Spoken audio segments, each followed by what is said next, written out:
Una historia de revelaciones, una historia de violaciones. Se trata de un pastor evangélico acusado de violar durante varios años a un joven que hoy tiene 18 años, pero que las violaciones comenzaron cuando él tenía 12. ¿Qué es lo que pasó? Logró, después de mucho tiempo, confesarle a su papá lo que había padecido, las vejaciones, las penetraciones, la obligación de realizarle sexo oral a este pastor evangélico. Con esta información escalofriante, una vez más un pastor acusado de ser un violador. Está Diego Gabriele, el dueño de la calle en la República Argentina, para ampliar esta historia. Diego, bienvenido, Turno Mañana. Buen día, Luciana, es realmente la palabra, escalofriante. El detalle de la denuncia de este joven de ahora 18 años, que fue abusado sexualmente, abuso sexual gravemente ultrajante, es la carátula, durante 6 años, desde que tenía 12 años, por parte de este hombre de 53, que fue detenido, Eduardo Verón, este pastor que trabajaba aquí, en este templo, una de las sedes que tiene este templo, La Hermosa, aquí en Palomar, que en la fachada no dice nada, porque es la casa de quien es la copastora de este hombre. Se mudaron aquí hace aproximadamente un año. Antes tenían el templo en la calle paralela, la calle Paraíso, la calle paralela a esta, a Catriel. Pero les aumentaron el alquiler y terminaron viniendo aquí, montando el templo aquí. Es una propiedad muy grande, donde se hacen celebraciones casi a diario, donde una vez al mes se hacen celebraciones hasta las 5 de la mañana. De hecho, te voy a contar un detalle más. Aquí en la puerta se hacen asados para juntar plata, para pagar la defensa de este hombre, que está preso, y está preso por haber abusado de este joven. Ahora, ¿cómo se da cuenta el papá de este chico, Luciana, de 18 años ahora? Porque este chico se fue a vivir con él. No vivía con su papá. Y cuando se fue a vivir, lo empezó a notar extraño. Notaba que cuando agarraba el celular tenía gestos raros. Entonces, ¿qué hizo? Bajó una aplicación, le clonó el WhatsApp y a partir de allí empezó a recibir los mismos mensajes que recibía este joven. Y eran los mensajes del pastor. El pastor que le hablaba de que no tenía nada que perder y que lo iba a seguir obligando. Te hago ahí un punto para después seguir narrando esta historia, repetimos, realmente escalofriante, de un menor de edad que fue violado durante muchos años por un pastor, luego denunciado. Es una historia, cuando uno repasa lamentablemente este tipo de hechos, que tienen un punto en común. ¿Cuál es ese punto en común? Por empezar, una persona con muchísimo poder, una persona que socialmente está aceptada, una persona que es querida, que tiene una influencia muy grande y muy importante dentro de un grupo, como son los casos de los pastores, como es el caso en este caso puntual del pastor evangélico, pero que además los permanentemente hostigan, obligan y amenazan con que no cuenten nada, porque si cuentan su vida puede ser una vida de horror. Y lamentablemente hay muchos hechos que son callados, que son tapados durante muchísimo tiempo por el temor a contar lo que padecen. Y acá ese es uno de los puntos que explica lo que pasó a lo largo de todos estos años. Sí, porque lo hostigaba y además lo amedrentaba justamente de la forma que vos lo mencionás, con este tipo de amenazas. Ahora, la iglesia La Hermosa es una iglesia muy grande, que tiene muchos feligreses. De hecho, mira, para que nos ubiquemos en la zona, en el lugar donde nosotros trabajamos, si uno hace una cuadra, tiene el barrio Carlos Gardel.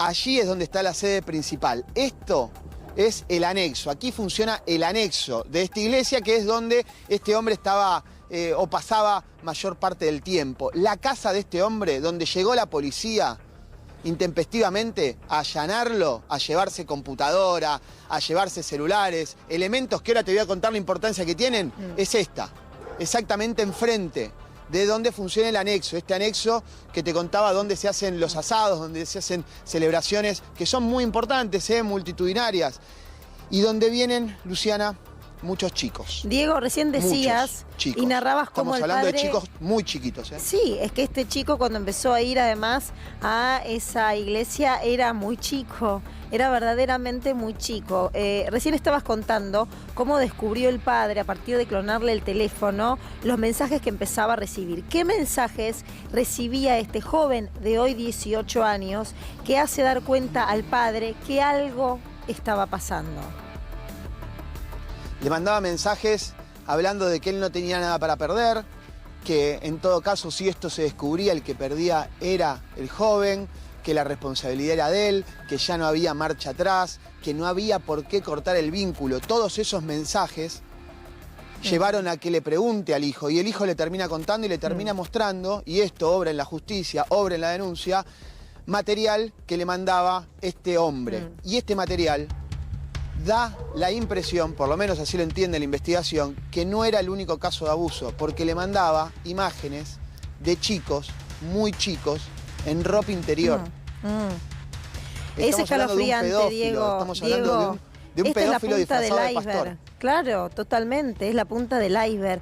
Repetimos, esta información es un pastor evangélico, está Janina Álvarez, que también va a aportar algunos datos. Pastor evangélico denunciado por al menos un joven que fue violado, que sufrió vejaciones, a quienes le exigía practicarle sexo oral desde los 12 años. Esta es una causa que se da en el marco de un contexto de una iglesia muy reconocida en la zona. Allí estamos en vivo en Morón trabajando con Diego Gabriele, pero está nuestra compañera Janina Álvarez, que también tiene otros datos para aportar de la causa. ¿Cómo sigue esto? ¿Habrá más casos? ¿Hay más víctimas de este pastor evangélico? Bienvenida.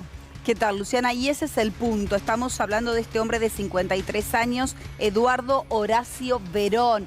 Es importante, y como sucede habitualmente en este tipo de casos, este hombre fue detenido hace una semana, ¿sí? Lo detuvieron el 3 de mayo. Lo que se está tratando y lo que está tratando el fiscal de Morón por estos días es de poder seguir sumando denuncias, lamentablemente. ¿Por qué digo esto? Porque si el fiscal comprueba más hechos, es tristísimo para quienes eran víctimas de este hombre que, abusando del poder que él sostenía sobre el resto, recordemos, él es el referente máximo espiritual de miles y miles de personas que asisten a radios, no solamente a diario, a ceremonias religiosas, sino a muchos eventos sociales también, donde toda la comunidad que sigue al pastor participan. La gran mayoría, y lo que se está investigando, se veía tráfico de pornografía infantil. ¿Qué significa el tráfico de pornografía infantil? Es esta posibilidad que las imágenes que él captaba de sus víctimas, sean filmaciones o fotos, las transportaba a través o de redes sociales o de alguna red que está específicamente relacionada con la pornografía infantil. Este es, sin dudas, uno de los temas más trascendentes de esta mañana. Para muchos que vimos El Reino, directamente nos hace acordar a esa serie que fue en algún momento cuestionada por un sector evangélico, pero que refleja lo que ahora estamos contando. La realidad, lamentablemente, muchas veces supera la ficción. Este hecho está superando la ficción. Estamos hablando de un pastor evangélico. Lo que decía Janina, Diego, es un punto clave. Todos le creen, todos lo quieren, todos lo alaban. Es el Dios dentro de esa estructura y al Dios es muy difícil poder desenmascararlo. Vos estabas haciendo hincapié, Diego, en esos mensajes y en esa revelación donde el padre ahí toma dimensión de lo que había padecido su hijo violado desde los 12 años. Hoy tiene 18. A partir de allí hizo la denuncia. ¿Y qué información tenés de cómo el resto de los que seguramente frecuentaban o frecuentan ese lugar, cómo repercutió en el núcleo de relaciones que además no solamente genera una empatía por profesar y por creer en lo mismo, sino que se generan grupos donde esas relaciones exceden lo que es el templo? ¿Qué pasó en ese círculo? Y se cerró hacia adentro, Luciana, se cerró hacia adentro. Hay un total sincretismo aquí. Cuando uno intenta recolectar testimonios, son algunos vecinos que se animan a hablar, que tienen miedo, por supuesto, que nos cuentan de cuáles eran las actividades de este lugar. Por supuesto, nunca nadie vio un abuso sexual. Estamos hablando de un pastor evangélico con múltiples contactos y de importancia, contactos políticos sumamente importantes. Todos los venían a buscar porque realmente es una iglesia, La Hermosa, que hace un trabajo social muy importante. Eso hay que separarlo de los abusos sexuales, porque el trabajo social lo hacen y sobre todo en el barrio Carlos Gardel, donde tienen la sede principal. Ahora, aquí es el lugar donde asistía este joven, donde la denuncia figura como el lugar de predominancia de acción de este hombre. Nosotros llegamos hasta la puerta, tocamos la puerta y salió una mujer. Yo te voy a contar esto porque para que se entienda cómo se cerró sobre sí la comunidad y la dificultad que le presenta la investigación para el fiscal Sergio Di Leo de la UFI número 6 de Morón. Salió la copastora. La copastora, vos sabés que está el pastor, estamos hablando de este hombre, Eduardo Horacio Verón, de 53 años, que está preso, pero tiene copastores, que son quienes lo ayudan, de alguna manera, quienes funcionan como sus segundos. Salió la copastora y nos dijo a nosotros, a mí, a Claudio Chapalone, que aquí no funciona ningún templo, que ella no lo conoce Eduardo Verón. Mirá Esto vos, es un Diego, elemento es de que no nos creer, muestra cómo se han cerrado sobre sí mismos. Es de no creer. En un ratito... Está ahí en la imagen, Claro, que es la misma, sí, exactamente. Claro, está muy bien la aclaración que hace Janina, porque allí cuando se promociona el templo La Hermosa, que de hermosa no tiene absolutamente nada, esas dos caras son las representativas de ese templo, del pastor abusador y de su compañera, de su aparente compañera, que es la que está diciendo que en ese lugar no funciona ninguna iglesia. En un ratito vamos a volver, Diego, para seguir minuto a minuto y detalle a detalle esta historia del pastor acusado de violar durante muchos años a un chico allí en el templo. Un beso. Hasta luego.